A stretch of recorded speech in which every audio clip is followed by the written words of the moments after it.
Kapayapaan. Magandang araw po sa inyo lahat, mga kapatid sa pananampalataya. Sa buong Pilipinas at sa buong mundo, naririto na naman po kami, ang Kingdom of Heaven and the Holy Nations of God, para sa isa namang pagayag ng aming pong pastor, ang tunay na sugo ng Diyos sa ating kapanahunan ngayon na pinagkaloob ng ating Panginoong Diyos na ayon sa kanyang kalooban, nakakandiri sa atin ang ating mga kaalaman at tunawa tungkol sa mga bagay-bagay at nangyayari sa ating kapanahunan ngayon, mga hiwaga, talingaga at misteryo ng ating banal na kasulatan. Lahat po yan ay sasaysay ng ating pong pastor. Ang may pakinig ay makinig sa sinasabi ng tunay na sugo ng Diyos sa ating kapanahunan ngayon. Narito po si Pastor Leonides. Alright, batiin ko na kayo. Gaya na pagbatin ninyo, kayo mga pangkaraniwang tao. Magandang umaga sa mga tagapakinig. At sana ipagpatuloy nyo ang pakikinig.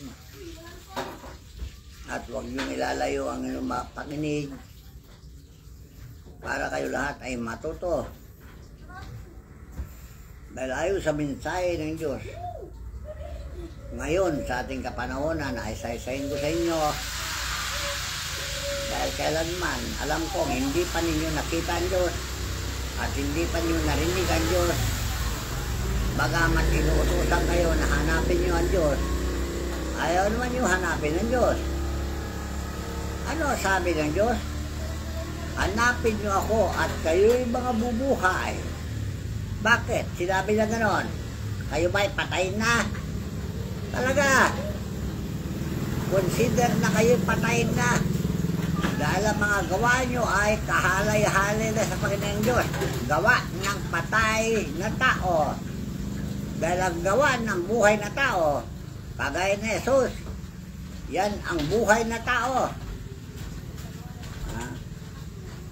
Dahil nalalang siya ng kalarawan, kawangis ng Diyos, at siya ay naging Diyos. Bagamat siya ay Diyos, nagpakumbaba siya, sabi ni Pablo.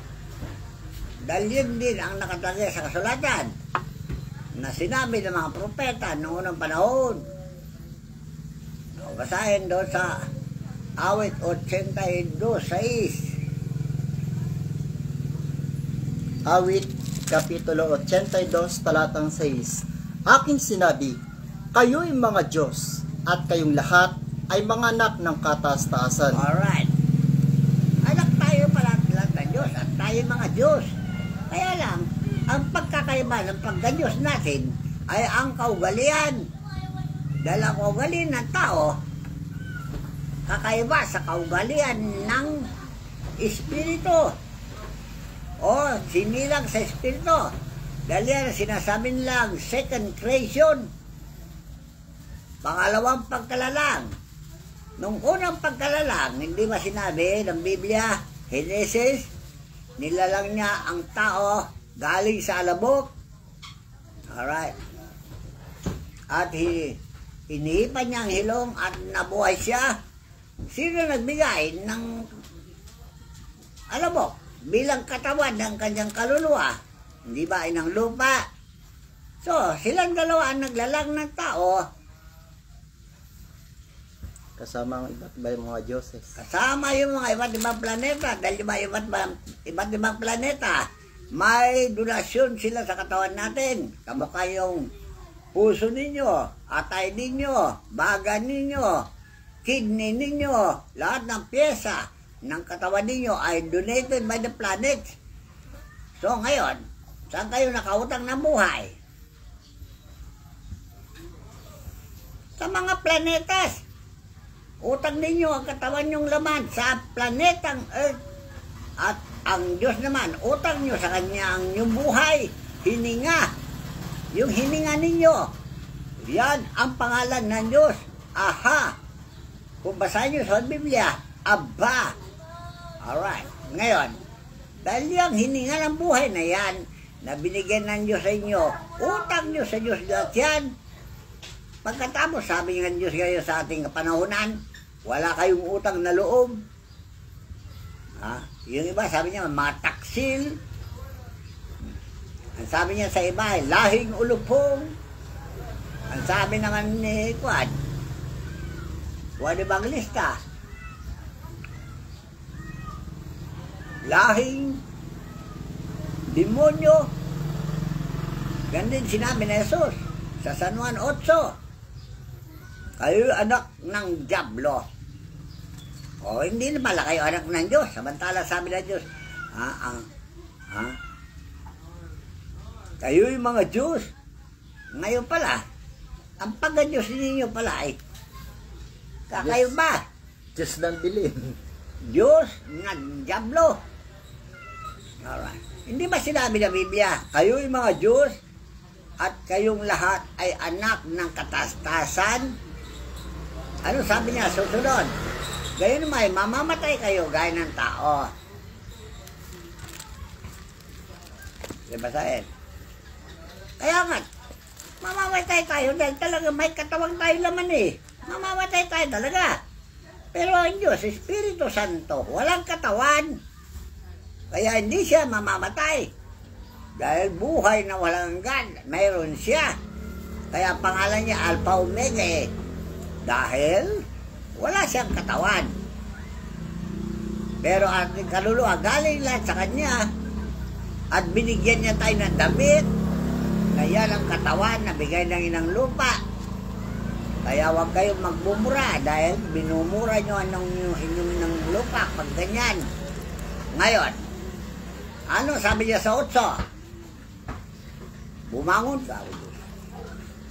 Bumangon ka, O Diyos, hatulan mo ang lupa, sapagkat iyong mamanahin ang lahat ng mga bansa. O, kita na. Kayo ba'y nakabangon na? Minana ba ninyo ang mga bansa? Minana nga ninyo ang mga tao. O mga bansa, minana ninyo. Ano nangyari sa mga bansa minana ninyo? Tinuruan ba ninyo gaya ng turo ng Diyos? Na ibigin nyo ang Diyos? Na sinabi sa Deuteronomio, dahil yan ang batas ni Jesucristo, na ibigin mo ang Diyos. Pangalawa, ibigin mo ang iyong kapwa gaya ng iyong sarili. Dahil si Jesus, inibig niya ang daigdig. Inibig niya ang tao. Kaya binigay niya kanyang buhay para maligtas lang ang tao. Dahil sa mga tao, hinula ni San Pedro na kung paano nangyari ng panahon ni Noe na ginunaw ang Diyos ang daigdig dahil sa kasalanan ng tao. Kaya si Jesus, alam niya mangyayari uli yun eh.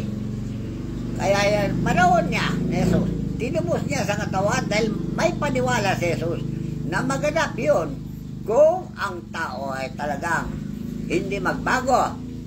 Dahil ano sabi ng Biblia? Bago ginaunaw ng Diyos ang mundo. Dahil sa tigas ng ulo ng tao, ayaw nila magbago. Alright. Hindi nila ginagalang ang Diyos noong panahon nila. Para ang ginagawa nila, puro piyesta, birthday, kasiyahan, laklakan, Kalayawan. Hindi nila pinakakundanganan yung galit ng Diyos na sinasabi ni Noe. Galit ng Diyos, mga engot, parang ganon. Magbago na kayo. Ayun po nga. Anong ginagawa mo nun eh? Daong, para maligtas tayo. Alright. Ano yung daong na ginawa ni Noe? Kaligtasan ba ng tao? Kaligtasan nga ng tao. Pero ayaw nila sumakay doon sa daong. Dahil hindi nila paniwalaan ang hula na ilulubog ang Diyos ang daigdig. Akala nila, haka-haka lang ni Noe. Ngayon, nung utusan ng Diyos ang gawin ni Noe ang daong, ilang taon niya ginagawa? 100 taon, 100 taon. O 1 taon. 1 taon na lang. Ginagawa niya yung daong para sa kaligtasan. Ayaw pa rin nila maniwala. O ngayon, dumating na yung panahon na umulan na nga.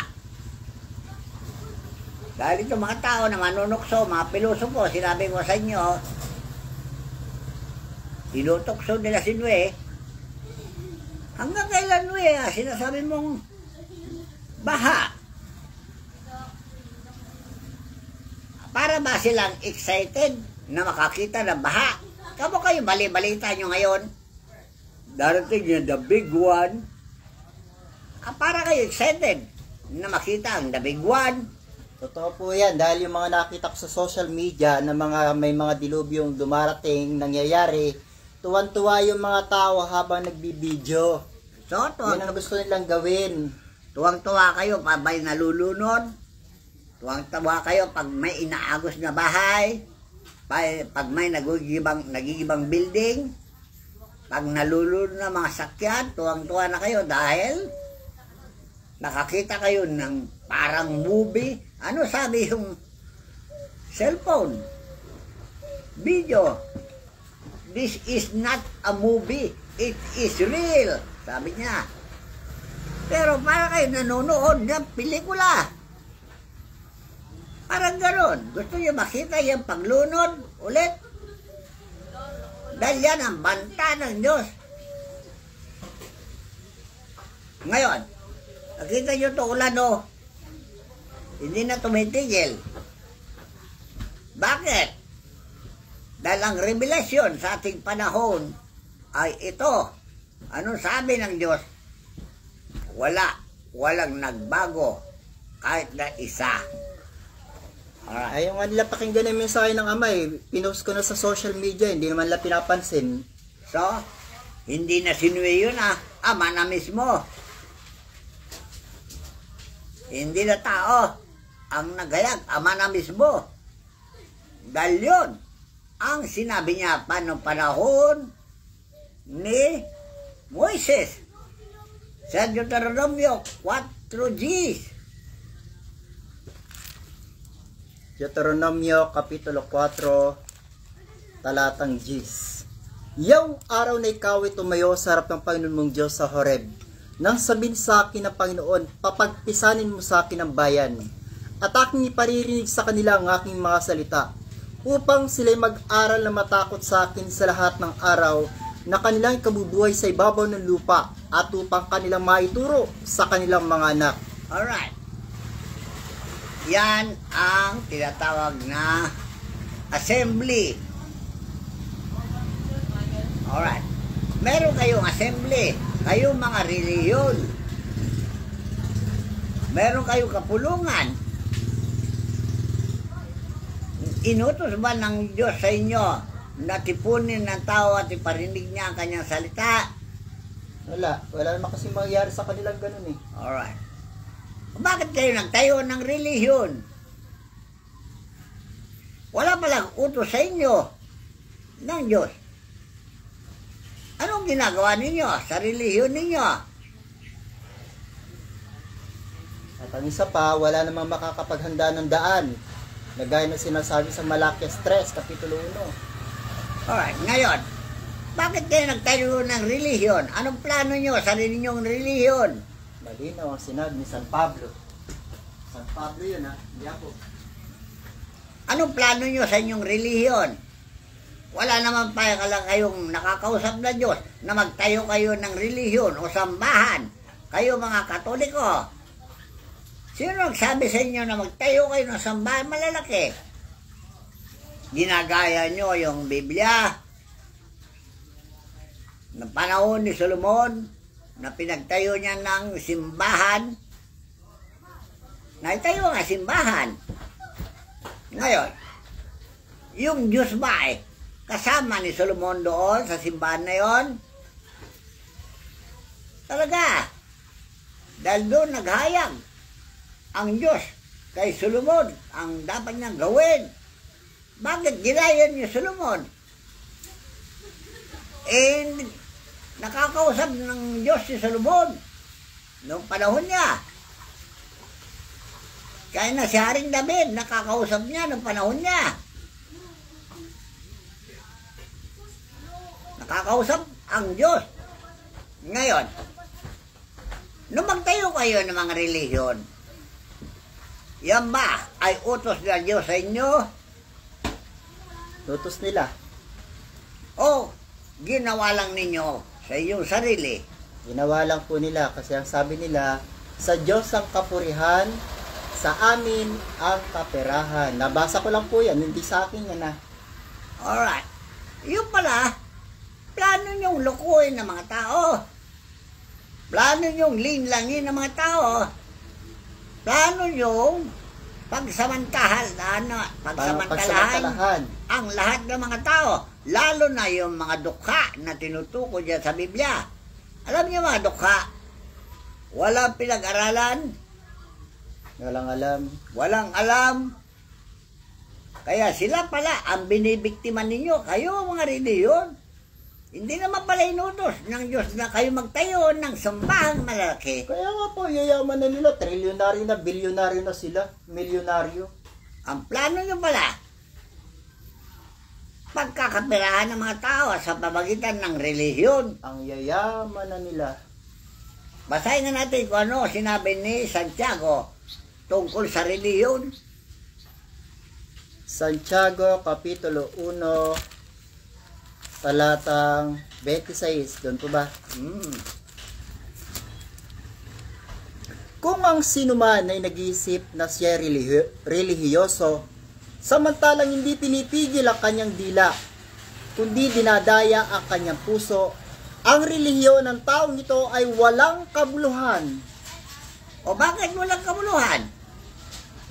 Eh pasasambahin nyo sila sa inyong simbahan, wala naman palang Diyos. Kagaya ng sinabi ng Diyos kay Moses, iparirinig ko sa kanila ang aking salita upang sila'y mag-aral na matakot. Kaya pala wala silang kinatatakutan dahil walang Diyos na naghayag ng kanyang salita sa kanila. Ngayon, anong plano nyo? Magtayo kayo ng sambahan para pagkakapirahan. Yan po ang sinabi ng Apostol San Pablo. Maliwanag, ah. Kaya pala, nagtayo kayo ng mga simbahan para kayo yayaman. Bibigtayin nyo ang mga taong walang malay. Mayayaman na po sila. Mga trilyonaryo, bilyonaryo, Pag kayo, milyonaryo na mga sila. pare, sino nga ang pare nagturo dyan? Hindi ba nga paring Aleman at saka mga paring Italiano? O ba't ngayon, walang pare na Aleman at Italiano sa panahon natin? Ba't wala na sila? Puro Pilipino na lang ang pare. Hindi nyo alam? Natakot sila sa pambubulan nila kasi baka matuklasan na sila ay mananloko ng tao. Baka sila ay pagpapatayin. Iba tumami na yung Papa ng Roma. Alright, ngayon, ba't wala ng paring Aleman ngayon? Alam yung Aleman, German. Dahil ang Katoliko naghari sa Germany noong panahon niya.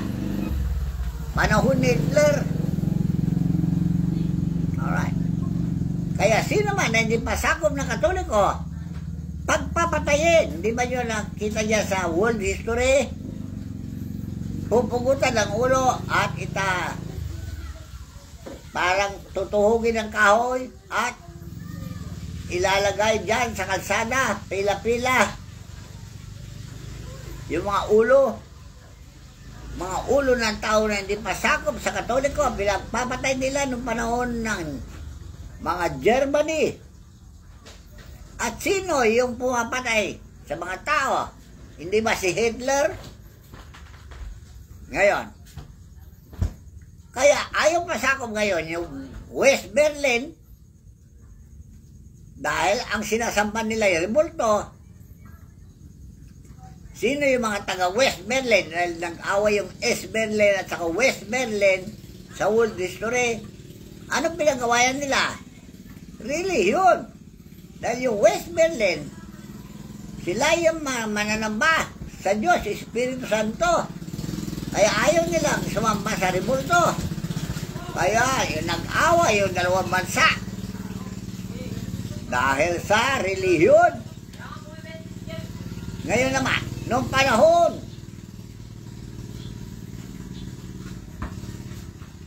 panahon ng pag-gobyerno ng Kastila dito sa Pilipinas, sino man hindi pa sakop na Katoliko, pinapapatay nila, di ba ganon? At sino yung mamamatay ng tao dito sa Pilipinas noong panahon ng Kastila? Magellan. Hindi ba si Magellan na sinasabi niyo? Bakit? Dahil yan ang inutosan ng gobyerno ng Katoliko. Dahil sila ang unang naggobyerno. Hindi ko matandaan kung anong year yun ang paggobyerno nila. Mahaba. Mga 1540s. O, kita na. Nagpasimula yung paggobyerno ng Katoliko. Romano-Katoliko sa Pilipinas. Ito pa ng panahon ng Panginoong Jesucristo. Alright. Di ba sila nga tunay na kalaban ng Panginoong Jesucristo, yung Romano, imperyo ng mga Romano. Nasa Kaya world nga, history. dapat malaman ninyo ang world history. Anong world history ngayon? Hindi ba Biblia ang world history? Para malaman nyo yung unang panahon, dahil yung world history na yan, na Biblia, ang sabi sa akin ng Diyos, 5 aklat ang kamag-anak niya. Tandaan nyo ang Biblia, 5 aklat na kamag-anak niya. Isa yung binabasa nyo na world history na pinag-aralan sa eskwelahan. Pangalawa, yung encyclopedia. Pangatlo, dictionary. At yung talaan ng mga hari. Kung sino naghari sa mundong ibabaw. Nakatala doon sa isang aklat kung sino-sino sila mula noon hanggang ngayon. Yan ang world history. Ngayon, pero ang original na world history ay ang Biblia. Ngayon, dahil ang Biblia na yan, maraming nangulo dyan sa Biblia na yan eh. Hiniwalay yung panahon nila eh, para ituro sa mga eskwelahan. Ginawa nilang negosyo yung Biblia. Sa eskwelahan pa lang, itinuro nila yung world history at pangapangalan ng mga naghari. Pero, nakaraan na yun, dahil may mga bagong namamahala na naman. Kaya yung iba, di ba paniwalaan? Kaya hanggang ngayon, lumubog na yung world history na aklat na pinag-aralan sa mga eskwelahan. Kaya, ganyan, nagkaligaw-ligaw na mga tao. Ngayon, sa dami ng relihiyon na lumitaw laban sa Katoliko Romano, dahil alam nila na ang turo ng mga Katoliko Romano ay hindi dalisay at hindi tunay. Kaya, umiwalay sila sa pananampalataya. Sinong unang umiwalay sa Katoliko Romano? Hindi. San Pablo. Hindi. Di ba yan? Sa world history, ang umiwalay dyan ay ang tinatawag na Aglipay. Ang unang umiwalay dyan yung Independiente. Tingnan nyo. Independiente. Pagkatapos Aglipayan. Ngayon, sa panahon natin, nandyan na naman yung Iglesia ni Cristo. Nandyan na naman yung born again. Nandyan na naman, ay, sari-saring mga relihiyon na yan. Ang dami, kaya tuloy nagkagulo-gulo ang mundo. Lalo dumami ang tao, dumawi rin ang luko-luko. Bakit? Oh. Kaya hindi nagkakaisa ang relihiyon. Dahil pinaghiwalay niyo mga relihiyon na sinasabi ninyo. Hindi naman niyo alam ang kahulugan ng relihiyon. Ano kahulugan ng relihiyon? To reunite again. O, kita na. Yan ang meaning ng religion. Dahil yung unang legion na nawasak dahil kay Adan at Eva na tinukso ng demonyo Napalaya sila doon sa paraiso ng Eden dahil doon sila tinalaga. Dahil yung paraiso ng Eden noong unang panahon, yan ang kingdom of heaven na tinatawag sa ating kapalahunan. Kaharian ng langit yun. At ang namamahala ay yung pangalawang paglalang na sinasabi sa Henesis. At yan rin na natupad nung panahon ni Jesucristo, yung pangalawang pagkalalang. Okay? Ang pangalawang pagkalalang ay yung tao ay isisilang na espiritu. At yan ang tinuro ni Jesucristo. Maiwaga itong Biblia, tanda nyo Ngayon, sino ang nagturo sa bagong tipan? Hindi ba si Jesucristo? Bakit? Sino si Jesucristo? Dahil siya ang unang nalalang nakawangis ng Diyos. Tandaan nyo Dahil ayon sa Henesis, Kapitulo 1, 26, nang sabi ng Diyos, lalangin natin ang tao ayon sa ating wangis at kalarawan. Diba sa'yo? At sinabi ng Diyos, lalangin natin ang tao ayon sa ating larawan, ayon sa ating wangis, at magkaroon sila ng kapangyarihan sa mga isda sa dagat, at sa mga ibon sa impapawid, at sa mga hayop at sa buong lupa. Ano ibig sabihin yung mga isda sa dagat? Hayop. Mga tao, makahayop talaga. Yun pala yun. Yung mga isda. Yung mga mangingisda rin hayop din. Kaya mga tao, hayop talaga turing nung panahon na yon. At yung tao nila lang, nakawagis ng Diyos. Sila ang mamahala dyan sa mga yan. Ibig sabihin po pala, ang pinagkaloob sa mga tao, kapamahalan lang. Talaga. Pero yung walang sinabi na magkakaroon ng pag-aari yung lahat ng tao. Talaga. Binigyan ng Diyos ng kapamahalaan lahat ng nilalang. Kaya lahat ng tao sa buong daigdig, walang pag-aari dito sa mundo. Pag-aari ng Diyos lang dyan Binigyan lang kayo ng karapatan mamahala. Ayun, napakalinaw. Ngayon, dahil binigyan kayo ng karapatan mamahala, anong uring pamamahala ngayon ang pag-usapan natin? Pamamahalang makademonyo o pamamahalang makadiyos? Alright. Bakit gusto lang kamkamin yung lahat ng pag-aari ng sanlibutan? Hindi ba lahat ng nilalang ng Diyos ay pag-ari niya at pakinabangan ng mga tao? Yung mga ganid kasi, gusto nila kanila lahat. Ganyan talaga. Dahil ang tao, binigyan ng Diyos ng karunungan. Binigyan siya ng Diyos ng utak, mata, tenga, dila, bibig. Kompleto ang binigyan ng Diyos sa tao. Yang mga kompletong piyesa ng katawan na yan ay binigyan niya para gamitin sa wasto.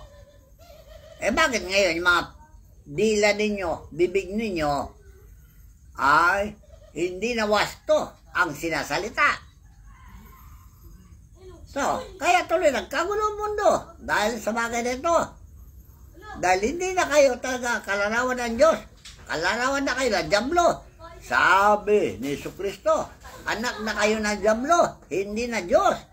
Bakit? Dahil kayo, ang ginagawa nyo, taliwas na sa utos ng Diyos na mag-ibigan. Yung binigyan niya sa lupa na paginabangan ng mga tao, pagyamanin at pagati-atian. Napakalinaw po na ginahaman yung mga gahaman, mga taong gahaman. Bakit dumadami ang gahaman at sakim? Dahil akala nila kaya nilang lukuhin ang Diyos. Alright. Ngayon, maluluko ba ninyo ang Diyos ngayon? Sa panahon natin? Sila palang tunay na may... So, itong mga bagay na ito ay sinasaysay ko sa inyo para malaman ninyo na ang tao ay binigyan lang ng kapamahalaan Sinabi rin po ni Lady Min yan. Ngayon, nung panahon ni Noe, sinabi ko kay Moises, dahil tinalaga ng Diyos si Moises doon sa bundok ng Sinai para pamahalaan niya ang tao.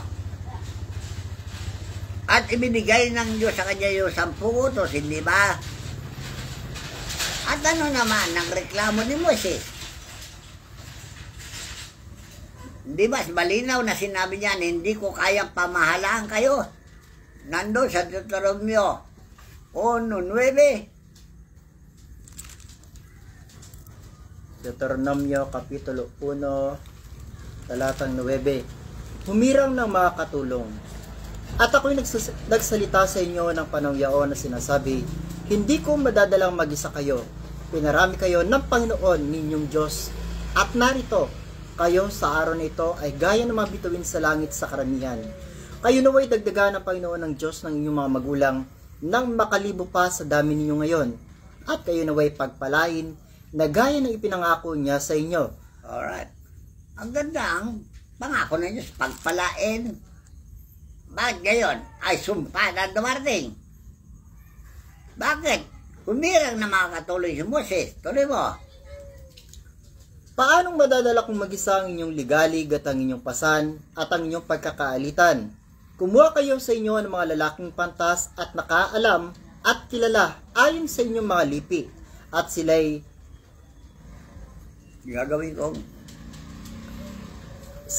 aking gagawin pangulo sa inyo. At kayo sumagot sa akin at nagsabi, ang bagay na iyong sinasalta ay mabuting gawin namin. Alright. Di umayon sila. Yung mga tao kausap ni Moises yung panahon niya. Ngayon, sa panahon natin, maganda ba kinalawasan yung mga taong binigyan ng Diyos ng karapatan na mamahala sa bawat bansa? Hindi po. Alright. So, ito naganap na ito, hindi na kursunada ng Diyos. Dahil pamamahala ang tinutukoy dito sa mga alitan, mga problema. Hindi kaya ni Moises na pamahalaan ng tao dahil sa dami ng alitan, problema, suliranin. Hindi ba kaya ng isang tao? Kaya na isang baryo lang. Hindi na kaya. Yung pa kayang buong daigdig.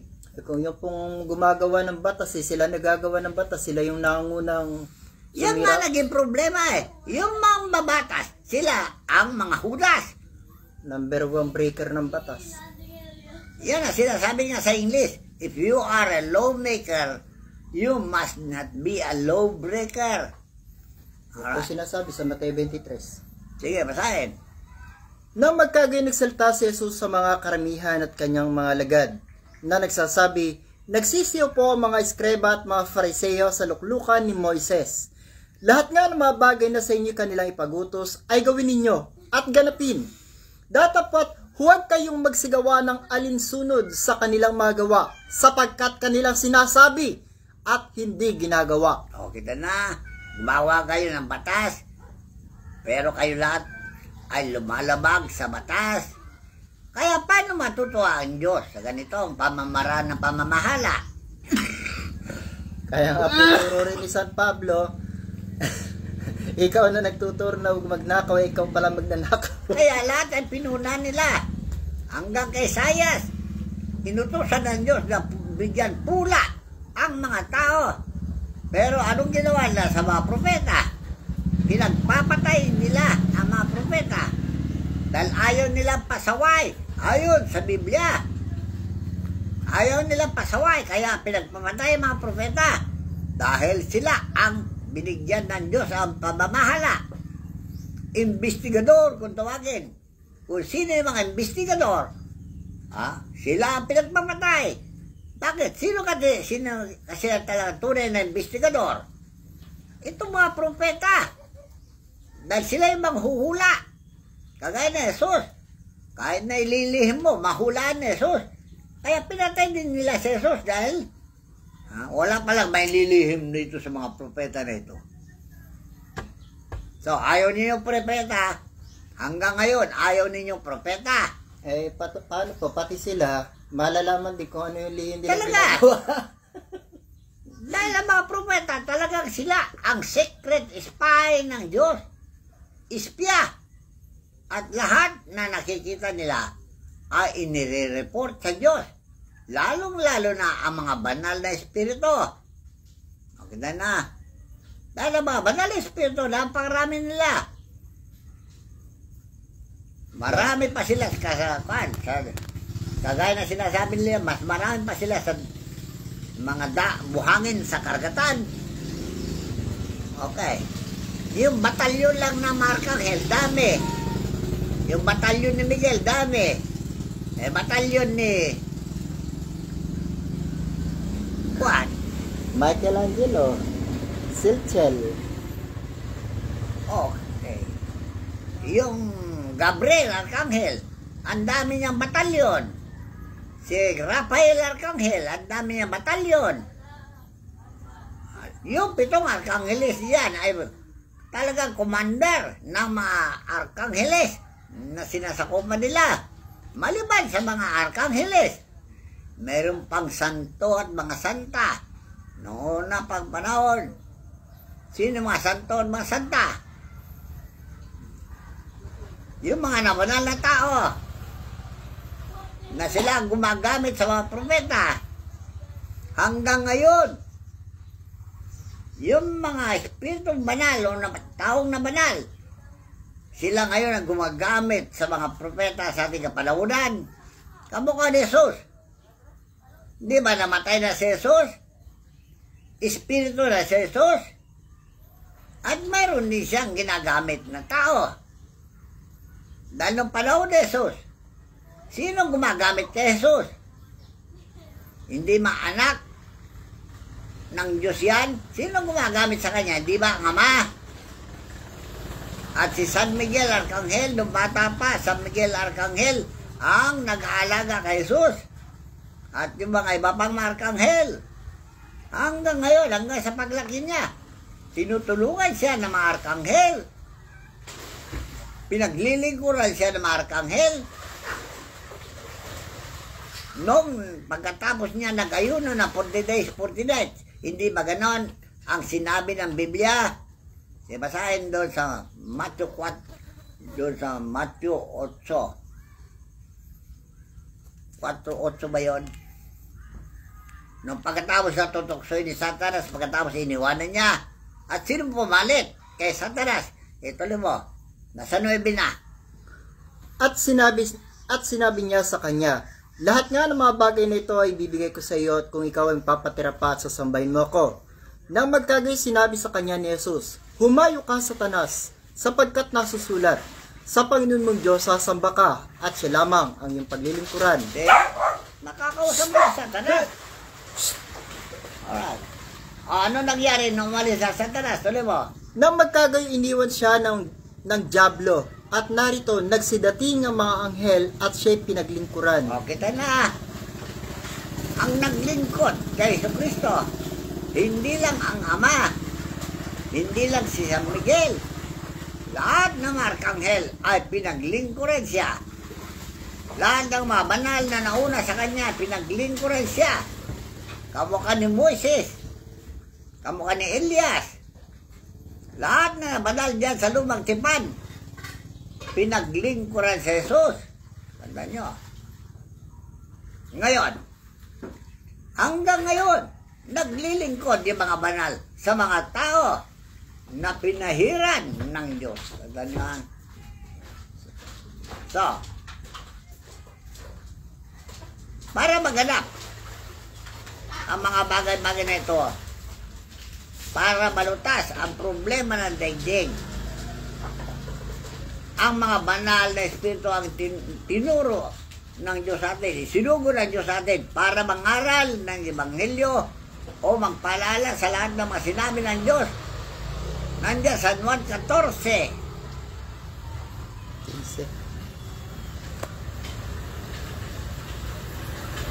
14. Sa Juan Kapitulo 14, talatang 26. Sige. Datapwat ang mga aliw sa makatwid bagay ang Espiritu Santo na susuguin ng Ama sa aking pangalan. Siya ang magtuturo sa inyo ng lahat ng mga bagay at magpapaalala ng lahat ng sa inyo aking sinabi. O sinugo ng Diyos sa pangalan ni Jesus, yung Espiritu Santo, di ba? O, doon pa sa 15 ng San Juan, mayroon din Espiritu Santo dyan. O, sa 26. Datapwat pagparito ng mga aliw na aking susuguin sa inyo mula sa Ama, sa makatuwid bagay ang Espiritu na katotohanan na nagbubuhat sa Ama ay siyang magpapatotoo sa akin. O, kaya yung mga tungkulin ng Espiritu riyan na tumutulong kay Jesus noon pa hanggang ngayon. 16:13. Sige, basahin. Gayon may kung siyang Espiritu na katotohanan na dumating, ay papatnubayan niya kayo sa buong katotohanan, sapagkat hindi siya magsasalita ng mula sa kanyang sarili, kundi ang anumang bagay na kanyang marinig, ang mga itong kanyang sasalitain at kanyang ipahayag sa inyo ang mga bagay na magsisidating. Manghula pa. Kamu kayo sinasabi nila, may darating ng bagyo, may darating na lindol, may darating na tornado. Yan ang hinuhula ng Espiritu Santo na sinusugo ng Diyos noong panahon pa ni Jesus hanggang sa panahon natin. Kaya ngayon, nasaan yung Espiritu Santo ngayon sa inyo na magtuturo ng lahat ng mga bagay na sinasabi ng Biblia? Wala kasing daan eh. Kaya pala nagkaligaw-ligaw kayo dahil wala direksyon ng pamamahala nyo, dahil wala nagturo ng Espiritu Santo ng pamamaraan. Hindi po kasi nilalam yung pagbaba ng mga banal na Espiritu, mayroon pong inihahanda na daan. Kaya nga wala kayong alam sa Biblia kasi kaya ganyan. Hindi maintindihan ng Biblia. Ang sugo lang ng Diyos ang makapagbibigay ng handaan para ang Diyos ay bababa, kamukha ni Juan Bautista. Sino ba si Juan Bautista? Sugo ng Diyos yan Siya nagbigay ng daan para makarating ang Diyos sa lupa. O ngayon, nung dumating ang Diyos sa lupa, anong binigkas niyang salita? Ito ang anak kong kinalulugdan. Siya inyong paniwalaan. Di ba ganon? Siya inyong pakinggan. At yung deklarasyon naman ni Juan Bautista, ito ang kordero ng Diyos na mag-aalis ng kasalanan na sa libutan. Di ba ganon? Paano maalis ang kasalanan sa libutan? Hindi naman nyo siya pakinggan. Mula noon hanggang ngayon, hindi naalis ang kasalanan dahil hindi nyo pinakinggan ang sinugo ng Diyos na tagapagturo na gaya ni Jesus. Alright. So, di ba yan ang sabi ng Biblia? Sino man maniwala sa Kanya ay hindi mapahamak, kundi magkaroon ng buhay na walang hanggan. Dahil hindi sinugo ng Diyos ang Kanyang anak upang hatulan ng salibutan, kundi upang ang salibutan ay maligtas sa pamagitan niya. O anong nangyari sa libutan ngayon? Mukhang napapawak na sa libutan. O bakit? Ayaw nilang maniwala sa Ebanghelyo ng Panginoon at hindi rin nila pinaniniwalaan yung Panginoong Jesucristo na ang Panginoong Jesucristo ay tunay na anak ng Diyos at ayaw nilang paniwalaan sino gusto na may yung Diyos. Sino gusto yung paniwalaan ko? Kayo? Ba, hindi ako maluloko ha. Pero kung titingnan po natin yung mga bansa na dinidilubyo ngayon, yung mga bansa na hindi naniniwala sa Panginoong Jesucristo. O ba't napapawak ngayon sa katauhan? Dahil hindi kayo maniwala sa inayag ng Diyos. Ang Kanyang anak na kung sino ba sa Kanya sumampalataya hindi mapahamak, pati banal na Espiritu na tagapagturo sa iglesia, hindi nyo pinakundanganan. O sino gusto yung magturo? Si Hitler? Sino gusto yung magturo? Meron pa nga po ako na-encounter na hindi sila naniniwala sa mga apostol at lalong hindi rin sila naniniwala sa Panginoong Jesucristo. Hindi kayo maniwala sa Panginoong Jesucristo? Hindi kayo maniwala sa apostol? Sino gusto yung paniwalaan ko? Kayo? Mas lalong hindi kami maniniwala sa inyo. Bakit? Sino ba kayo? Kayo ba ay sugo ng Diyos? Nakausap ba ninyo ang Diyos? Kaya mag-ingat-ingat kayo mga sinasalita nyo ha. Kaya po napakaraming tao na Inililigaw ninyo mga tao. Kung tunay na kayo sugo ng Diyos, ang Diyos ay nasa inyo, kamukha ni Jesus. Nung isunugo niya si Jesus, nasa ng Diyos, hindi ba nasa Kanya? Sige, basahin. San Juan 14, 10 hanggang 11. Yan ang sinabi ni Jesus, na ang Diyos ay nasa Kanya. Walang maniwala. Hanggang hindi pa rin siya pininiwalaan. Sabihin naman nyo sa akin, kung ang Diyos ay nasa inyo, sasambay ko kayo. Ganda nyo ha. Pero kung wala ang Diyos sa inyo, never nasambay ko kayo. 1 Kapitulo 14, talatang 10 hanggang 12. Hindi ka baga nananampalataya na ako'y nasa Ama, at ang Ama ay nasa akin. Ang mga salitang aking sinasabi sa inyo, hindi ko sinasalita sa aking sarili, kundi ang Ama na tumatahan sa akin ay gumagawa ng kanyang mga gawa. O, kita niya, anong ginagawa ng Ama? Hindi ba manggagamot? Kung basahin nyo Lumang Tipan, siya ang manggagamot. Ngayon, sa Bagong Tipan, sino manggagamot? Hindi ba si Jesus? Makakagamot ba si Jesus kung walang Ama? Dahil si Jesus ay tao na kamukha natin. May magagawa ba ang tao kung wala Diyos sa kanya? Sa 11.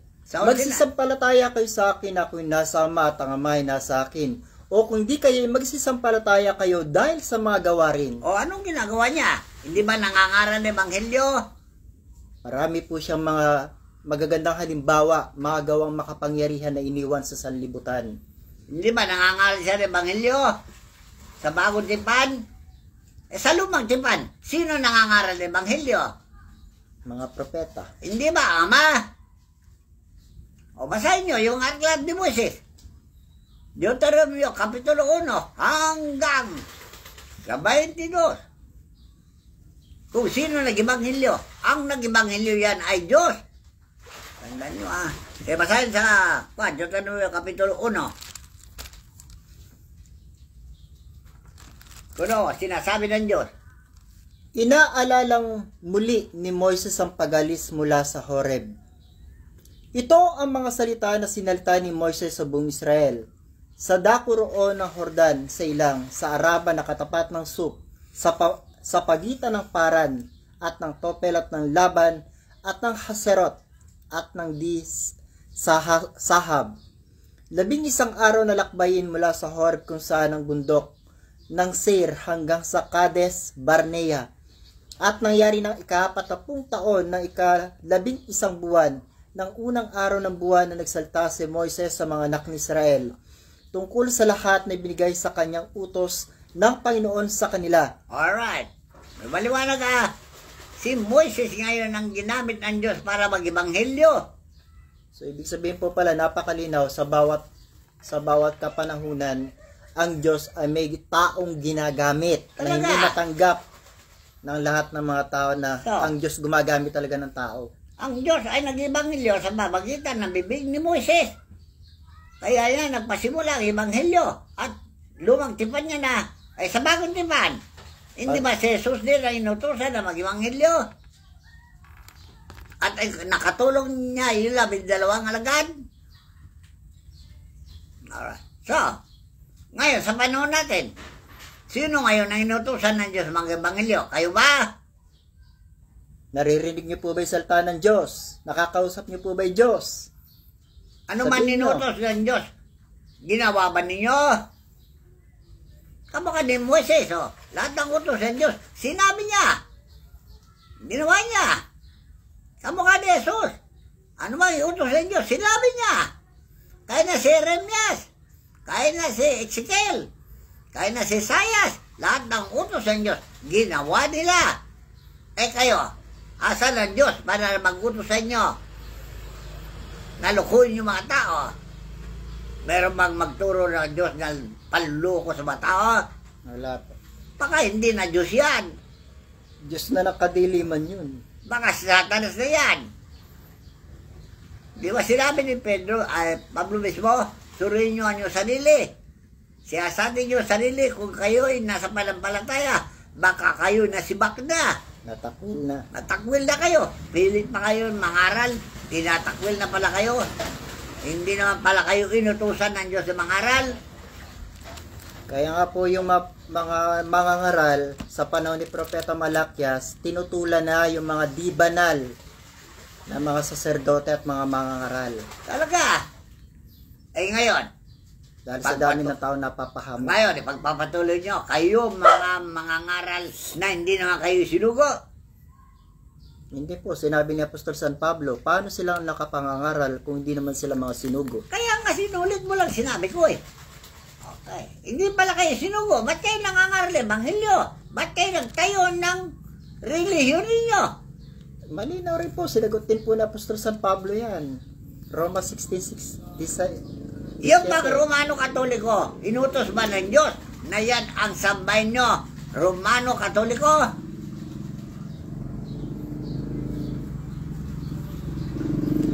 Kung may espiritu, marahil. Isa pa rin po sa pinanloloko nila na si San Pedro daw, isang Katoliko at ang Panginoon sa Kristo raw, Katoliko rin. Yan ang malaking kamalian na panlilin lang nyo sa tao. Hindi Katoliko si Jesucristo. Hudyo yan eh. Kaya hari ng mga Hudyo. Alam niyo, Hudyo? Jewish. Taga-Juda. Ang tawag ngayon sa panahon natin sa English, Jewish. Hudyo sa Tagalog. Ngayon, paano naging Katoliko si Jesucristo? Ay, Hudyo siya. Pinapangaral na Gitgano. O ikaw, Gitgano. San Pedro daw kauna-unang papa ng Roma. Totoo wala sinasabi mo o kasi dumaligan? So, magdili-dili kayo ha. Huwag nyo ipagpapatuloy, modus ninyo yan. Kaya galit na Diyos sa'yo. Yan o, lindol, baha, bagyo.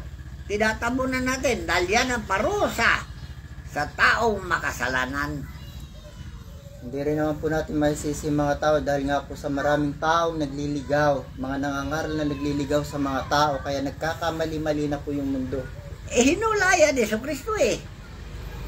Kaya sabi niya sa kanyang pangangaral, mag-ingat kayo na huwag kayong mailigaw ni numan dahil maraming magsilitawan na bulaang propeta sa sanlibutan at ililigaw ang marami. O ngayon, kayo ba'y tunay na propeta o bulaang propeta? Ikaw, Gitgano.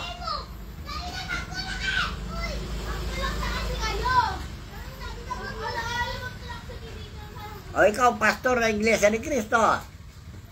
O kayo mga pastor ng Saksi ni Jehovah. Kayo ba ay nagliligaw talaga? Sugo ba kayo talaga ng Diyos? Kaya po napakaraming mga naligaw. Sabi po ni Propeta Oseas 4:6, Ibasahin. ang aking bayan ay nasira dahil sa kakulangan ng kaalaman. Alright. Kaya ganyan nangyari sa Biliid. Hindi niya lupa kayo. Nasisira na dahil sa kakulangan ng kaalaman. Bakit? Nagmamarunong kasi kayo eh. Nagmamatas kasi, nagmamapuri. Hindi naman pala kayo sugo. Inaangkin-angkin nyo sarili nyo sugo. So, ang mga sugo lang, ang mga kamukha ni Jeremias, Ezekiel, San Pablo, Isaias, kamukha ni Jesus, San Pablo, Pedro. Oh, yan ang mga sugo ng Diyos, mga propeta. Hindi paniwala niyo mga sugo ng Diyos. Gusto niyo kayo paniwalaan ko. kaya nga po nila pinagpapatay, di ba? Ay sabi ng Panginoong Jesucristo, oh Jerusalem, Jerusalem na pumapatay ng mga propeta. Noong papanahon ni Jesus, sinumbatan na kayo eh. Pinapatay niyo mga propeta. Pati siya, pinatay niyo siya. Ngayon, magpatay na naman kayo ng propeta ngayon. Ayaw na naman ninyo makinig na ebanghelyo tungkol kay Jesus. Ano gusto niyo pakinggan namin? Aral ng demonyo. Yung ebanghelyo nyo. Baka lalo kami maimpyerno sa gagawan ninyo. Hindi kami ulol. Para gagawin nyo kami. Mahirap pong lokohin yung mga tao na may kaugnayan sa mga espiritu. Tandaan nyo po yan. Kamukha ni Jesus. Hindi ba niya pinaglaban ang katuwiran ng Diyos? Ano sabi niya? San Juan 4:22.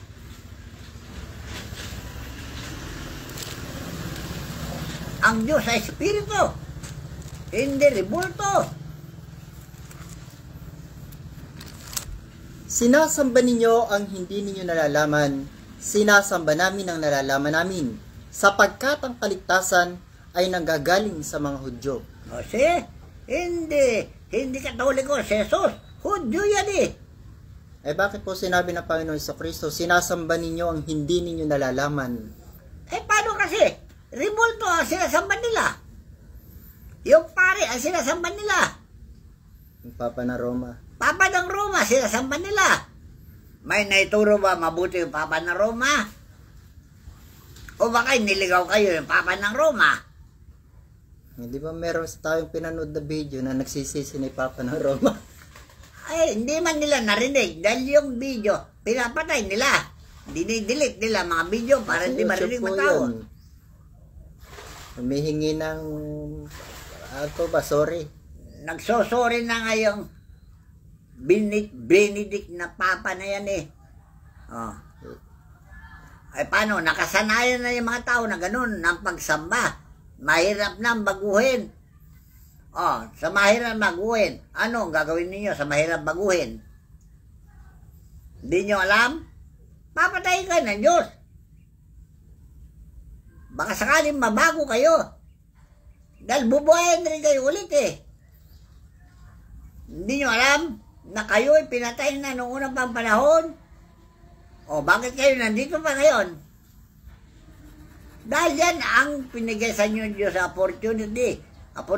oportunidad, pribileyo, na kayo maaring magbago na. Ilang beses na kayong na-reincarnate. Wala pa nagbago.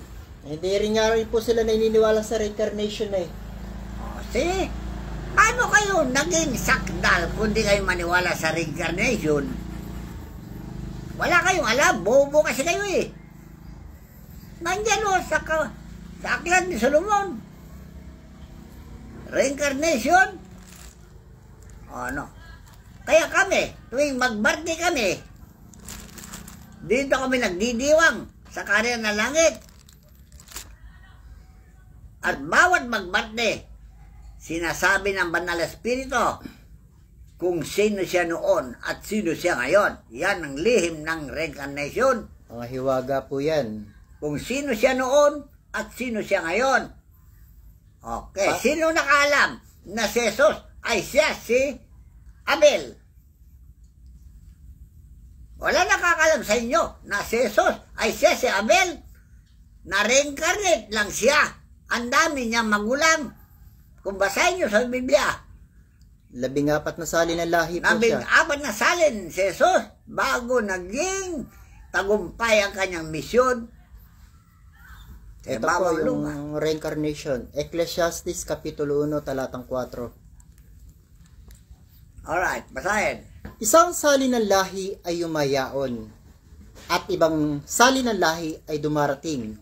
Ngunit ang lupa ay nananatili magpakailanman. Kasi, mamamatay ka.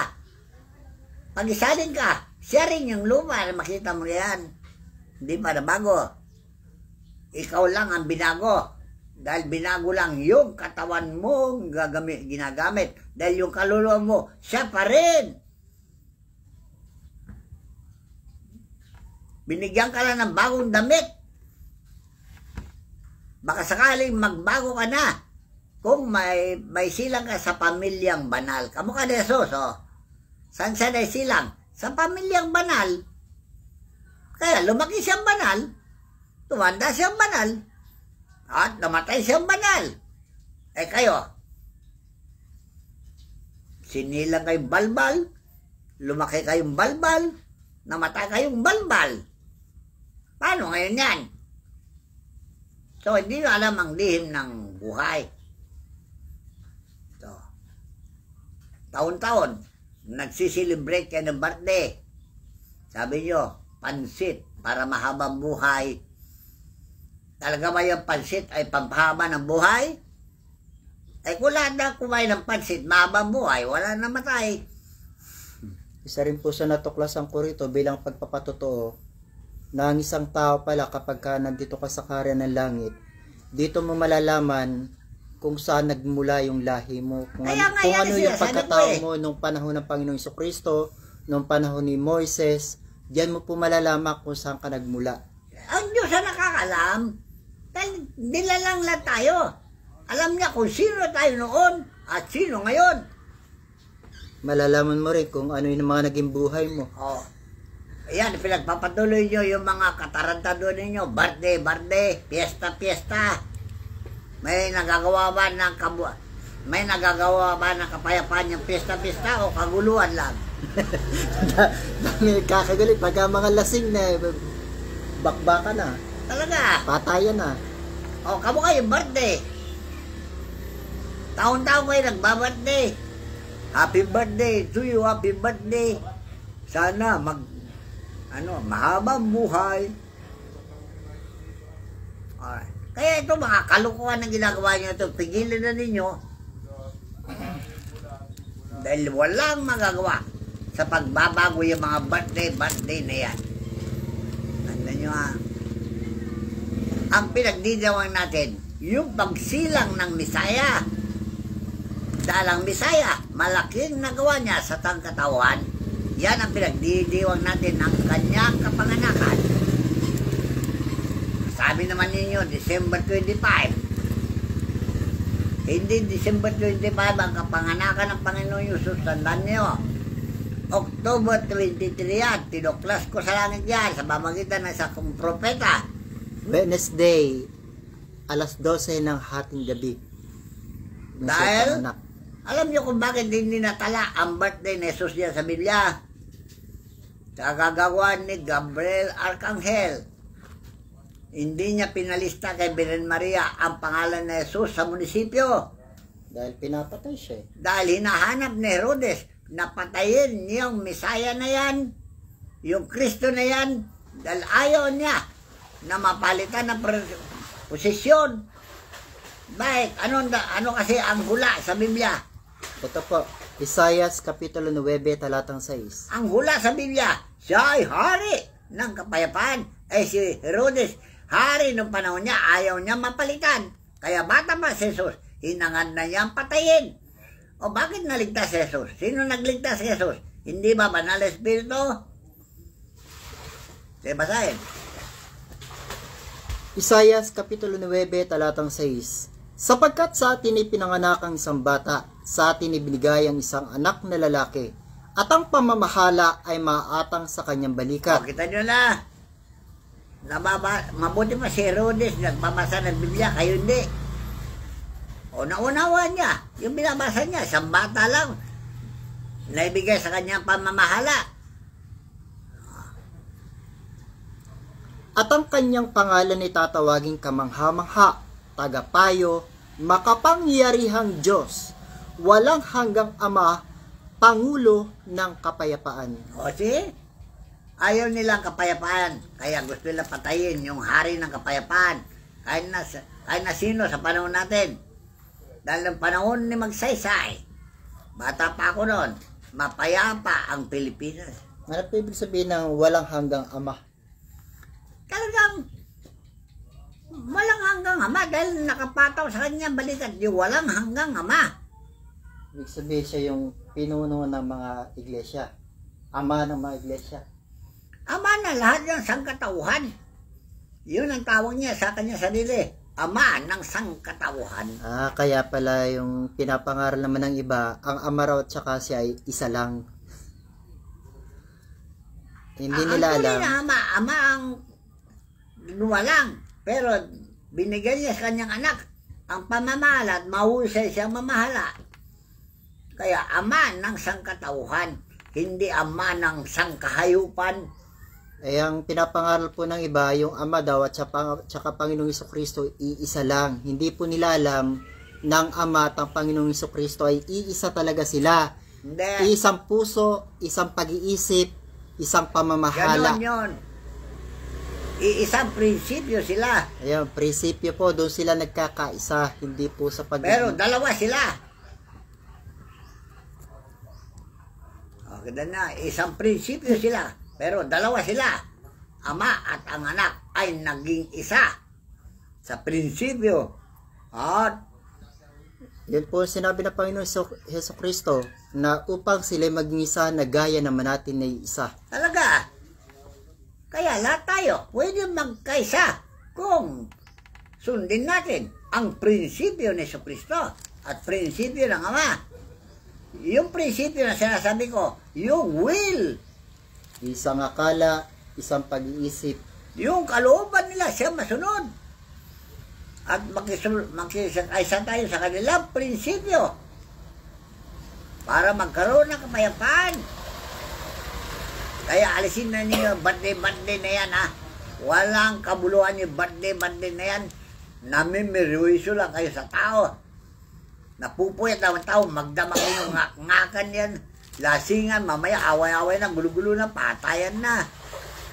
So, yung kaugalingan na yan, baguhin na ninyo. Dahil yun, ang tungkulin ni Jesucristo na tayo lahat ay babaguhin at gagawin tayo lahat na larawan at kawangis ng Diyos. Pero kayo, anong ginagawa ninyo? Kalarawan kayo at kawangis ng demonyo talaga. Ibig sabihin po, alisin na yung mga nakasanayang mga tradisyon, Ayun na to. mga nakaugaliang mga paniniwala.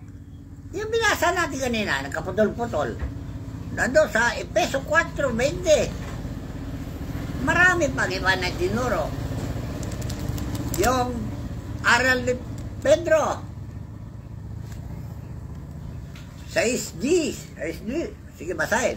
Ito muna po, Epeso Kapitulo 4, talatang 20. Ngunit kayo hindi nakatuto ng ganito kay Kristo. Kung tunay na siya inyong pinakinggan at kayo tinuruan sa Kanya, gaya ng katotohanan na kay Jesus at inyong iwan, tungkol sa paraan ng inyong pamuhay na nakaraan, ang dating pagkatao na sumama ng sumama ayon sa mga kahalayan ng pagdaraya, at kayo magbago sa espiritu ng inyong pag-iisip, at kayo magbihis ng bagong pagkatao na ayon sa Diyos ay nilalang sa katuwiran at sa kabanalan ng katotohanan. Alright, hindi ka tarantaduhan ha. Dahil hindi naglalalang ng Diyos ng tarantado. Kaya po ang sabi pa rin ni Apostol San Pablo, kayo nga'y magsitulad sa Diyos na gaya ng mga anak na minamahal, Talaga, at magsilakad kayo sa pag-ibig. ang tinutularan ninyo, Satanas. Ano ang turo ni Satanas? Huwag niyong paniwalaan yan. Ako paniwalaan niyo para masaya kayo. Sige, inuman pa, magdamag. Lasingan, magdamag. Bakit pinagdidiwang natin ang birthday ni Jesucristo? Dahil talagang napakaganda ang pagkatao ni Jesucristo Na dapat tularan. na dapat tularan, kaya pinagdidiwang natin sa kanya ang birthday niya tuwing Disyembre, kanyo. Pero hindi Disyembre yun. Dahil yan ay araw ng Abib. Kung mabasa nyo, nandun sa Deuteronomio. Araw ng Abib. Yung December 25. Alaala, nung panahon ni Moises, nung magtagumpay sila sa dagat na pula.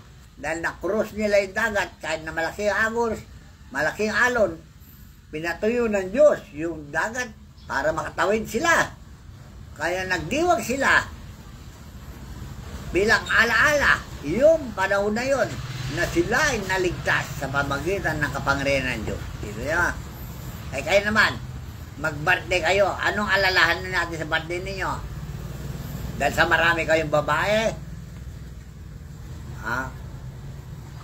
marami kayong niloko ng tao, pagdiwang natin yan, happy birthday to you. Eto na po, yung huling mensahe. So, alisin na yung galing niyo yan na magbago na kayo. Iwasan na yung mga kasihan na yan. Dahil yan, pinagbabawal. Talaga. Nalawakan tayo ayon sa Espiritu. Dahil ang material ng pag-iisip, nandiyan sa Roma, Kapitulo 8, ay pakikipag-away sa Diyos. Tandaan nyo. So, para hindi magalit ang Diyos sa inyo, huwag niyong aawayin ng Diyos. Magbago na kayo. Dahil ang material ng pag-iisip, yan ay ayaw na ayaw ng Diyos yan. So, lumakad tayo ng ayon sa Espiritu para tayo ipakita natin sa Diyos na tayo masunurin. Dahil kung ayaw nyo lumakad ayon sa turo ng Espiritu, talaga kayo mga swael talaga. At ang galing ng Diyos hindi mapawi sa inyo. Tandaan nyo yan. Marami akong sasabihin, pero hanggang dito lang at dadagdagan ko pa yan. So ito po yung ating pong huling mensahe. Kung ating po kasing nakikita sa mga social media kung ano pong mga bansa, yung mga ginugunaw na halos ng Panginoon at ng ating dakilang Ama na halos ay mawasak na yung kanilang mga bansa. Sila po yung mga tao na karamihan na hindi naniniwala sa Panginoon, sa kanyang mga ebanghelyo at mga taong hindi naniniwala sa Diyos. Talaga? Pasensya na po, pero talagang sila, ang Panginoon po ang talagang gumaganti sa kapanahunan natin. Kaya tigil nyo na rin po ang pangangaral ng ating pong Panginoong Jesucristo, yung maawain. Opo, totoo talaga, maawain po talaga yung Panginoon sa mga taong umiibig sa Kanya. Pero yung taong nakikipag-away sa Kanya, paano pa niyang ibigin? Tapat din sinabi niyang aral. Kayo ang kaibigan ko kung sumunod kayo sa kalooban ng aking Ama. Kaya sino man nasusuway sa kalooban ng Diyos, kaaway niya. Kaya kailangan na rin po nating malaman, ito pong mga nangyayari at nagaganap sa panahon natin, isa po ang Panginoong Jesucristo ang naghihiganti sa mga tao. Dahil ito pong sinabi niya kasi, Ikalawang Tesalonica, Kapitulo 1, talatang 7 hanggang 10. At kayong mga pinigati ay bigyang kasama namin ng kapahingahan sa pagpapakayag ng Panginoong Yesus mula sa langit na kasama ang mga anghel ng kanyang kapangyarihan na nasa nagniningas na apoy. Ibig sabihin, galit na galit ang Panginoon, na magiganti sa hindi nagsisikilala sa Diyos at sa kanila na hindi nagsisitalima sa ebanghelyo ng ating Panginoong Yesus. Napakarami ko po kasi nasaksihan, mga taong hindi naniniwala talaga sa Panginoong Jesucristo magpahanggang ngayon. Mula nung kapanahunan niya hanggang ngayon, hindi siya pinaniniwalaan. Lahat ng mga hirap at sakripisyong ginawa ng ating Panginoong Jesucristo upang ang sangkatauhan ay kanyang mailigtas, binaliwala po yan ang sangkatauhan ng maraming mga tao na hindi naniniwala sa Kanya. At magpasangga ngayon ay nagpapatuloy pa rin sila sa kanilang mga ginagawa. Alright, kung gusto nyo mamatay, huwag nyo paniwalaan. Total, sinabi niya sa akin, pabayaan mo yung liko, magpakaliko pa. Pabayaan mo yung Tuwid, magpakatuwid pa. pabayaan mo yung mga makasalanan, dagdagan pa ang kanilang kasalanan. Ang mga marumi, magpakarumi pa. Kaya po ang sabi ng Panginoon Jesucristo, na magiganti sa hindi nagsisikilala sa Diyos at sa kanila na hindi nagsisitalima sa ebanghelyo ng ating Panginoong Hesus, na siyang tatanggap ng kaparusahan na walang hanggang kapahamakang mula sa harapan ng Panginoon at mula sa kaluwalhatian ng kanyang kapangyarihan. Pero ito sa lahat naman po ng mga natatakot sa kanya, tumiibig sa kanya, ito naman po sinabi niya, pagka paririto siya upang liwalatin sa kanyang mga banal at upang siya maging kahanga-hanga sa lahat ng mga nagsisampalataya sa kanya sa araw na yaon, sapagkat ang aming patotoo sa inyo ay pinaniwalaan. Kaya po kami patuloy na nangangaral, ipinapakilala namin at ipinapaalala namin sa inyo yung mga mabubuting gawa, mga mabubuting halimbawa na ipinakita sa atin ng Panginoong Jesucristo upang siya ating kilalanin bilang ating Panginoon at sariling tagapagligtas. Alright, marami pa ako sasabihin, pero saka ako nadagdagan niya na gagawin kong part 2 o chapter 2 ng aking revelasyon tungkol kay Jesucristo. Alright. So hanggang dito na lamang po at maraming salamat po sa lahat po na mga patuloy na nakikinig ng mga tunay na aral ng katotohanan ng pastor. Purihin ang Ama, purihin ang Anak, purihin sila sa kanilang makapangyarihang pangalan. Siya nawa.